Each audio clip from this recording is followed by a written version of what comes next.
So Jeff Nippard discovers that length and partials aren't actually any more effective than doing full range of motion, and he found this out through his own research. He went up to New York and actually conducted a study with Dr. Wolf and Dr. Pack and found that in experienced trainees, full range of motion with high intensity of effort compared to length and partials with high intensity of effort resulted in the same improvements in muscle growth.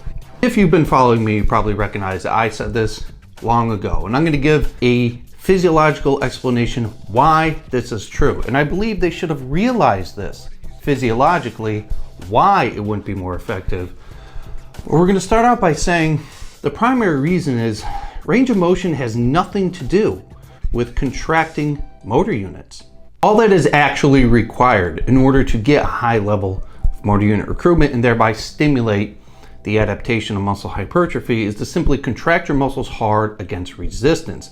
And if you are familiar with static contraction or isometric contraction, you can recruit a lot of motor units with literally no movement or no range of motion at all. And this is something we've known for decades, which is why when this length and partial phenomenon came about, I realized it was just utter nonsense. And what I said in the past was I think a lot of the studies that Jeff Nippard was referring to that showed higher improvements in muscle growth with length and partials was simply due to the fact that people probably were exhibiting higher intensities of muscular effort during those length and partial sets, likely because the muscle was under continuous load. Now, if you notice the way most people do repetitions, they generally like to pause in the extended position or pause and use momentum in order to make the repetition easier and reduce intensity of effort. So when you compare that to a length and partial group without really controlling intensity of effort, like Jeff Nippard did in this study, well, it's probably going to result in more gains for the length and partial group. But like I said, when intensity of effort is controlled, it's not going to make any difference because range of motion makes no difference when it comes to contracting motor units and stimulating muscle hypertrophy. And range of motion can potentially make a difference in terms of neurological adaptation when it comes to demonstrating strength with particular movements. For instance, if I do a bench press in a short range of motion and then go to test how much I can bench press in a full range of motion, well, that neurological adaptation probably isn't going to transfer, but that's a completely different story. What we're talking here about is muscle growth.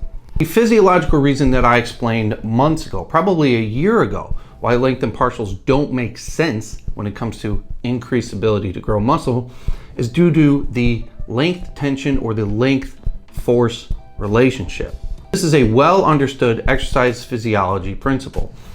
When the muscle is in a lengthened position, there is less actin and myosin overlap, thereby reducing the amount of force the muscle can produce. The same thing happens when the muscle is in a fully contracted position. You have a drop off in the amount of force the muscle can produce due to a reduction in actin and myosin overlap. Somewhere in the middle of the range of motion, you have what's called optimal actin and myosin overlap, and this is where the muscle is able to produce the most force. So when length and partials came out, it simply made no sense to me. Why would we be loading the muscle in a position where there's less actin and myosin overlap, where the muscle can produce less force, and how on earth could that contribute to more motor unit recruitment and therefore a better muscle growth stimulus? It simply didn't make any sense physiologically or biomechanically. The conclusion I came up with, where these studies probably showed that improvement, was because if you're loading a muscle in the stretch position and not taking it through the range of motion, you're getting continuous muscular loading, which is very likely going to increase the intensity of effort with just average trainees who probably don't know how to train that hard to begin with. And that's probably what those 5 studies showed that Jeff Nippard refers to in his video. But when you take advanced trainees and you have them monitored and trained by exercise scientists in a controlled setting, making sure they're trained very hard, well, it's evident that it makes absolutely no difference.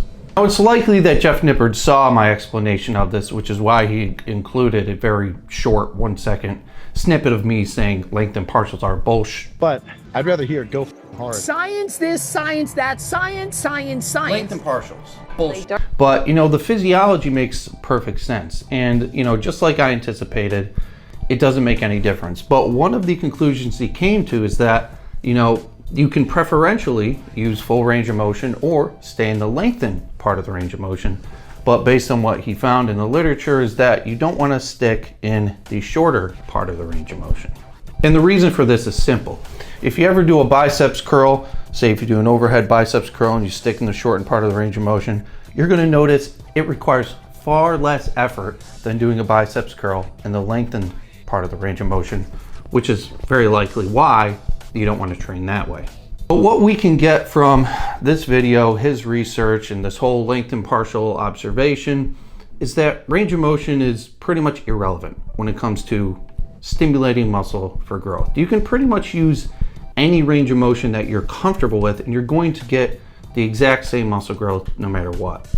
And believe it or not, we've known this for decades. There have been many studies that test shorter range of motion versus longer range of motion with intensity of effort controlled, and the results were the same. So this is not anything new, which is why I was very skeptical when this lengthened partial stuff came out, because it seems like we're just kind of going over something we've known for decades at this point.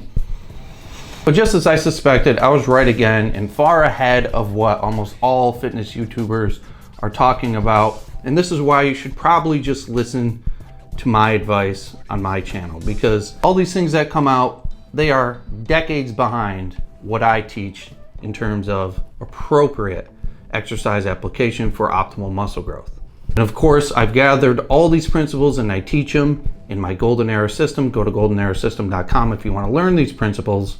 But the moral of this whole story and this whole video is be very skeptical about what you see on YouTube, because generally a lot of it is usually nonsense and just kind of to, add something new to the fitness industry, which as a fitness influencer like Jeff Nippard, you got to be coming up with new stuff. You got to have new things to talk about. So maybe he genuinely believed that lengthened partials did result in more muscle growth based on the literature he read.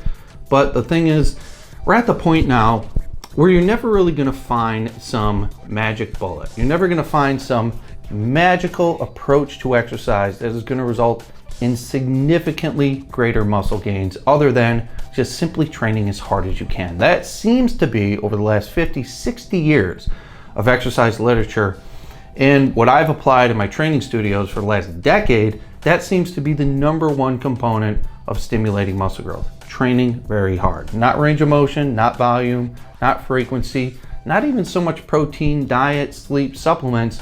It all comes down to training very hard. If you focus on pushing your body as hard as you can in each exercise, that is going to be the #1 driver of muscle growth. Now, if you'd like me to personally teach you how to push to this optimal level of intensity and experience far better gains than you will ever be able to on your own, click the link in the description, book a free call with me, and join my coaching. Because believe it or not, learning how to train extremely hard takes several weeks of coaching. It's not something that you can learn from a video. It's not something you could even learn from one workout if you're properly instructed. It's something that takes weeks of practice and learning and application to get it down right. So don't forget to hit that like, subscribe, and the bell notification icon so you too can be years ahead of the fitness industry by learning the best physiological principles to optimal muscle growth, strength, and improving your body composition. And it's all right here on this Jay Vincent Fitness channel.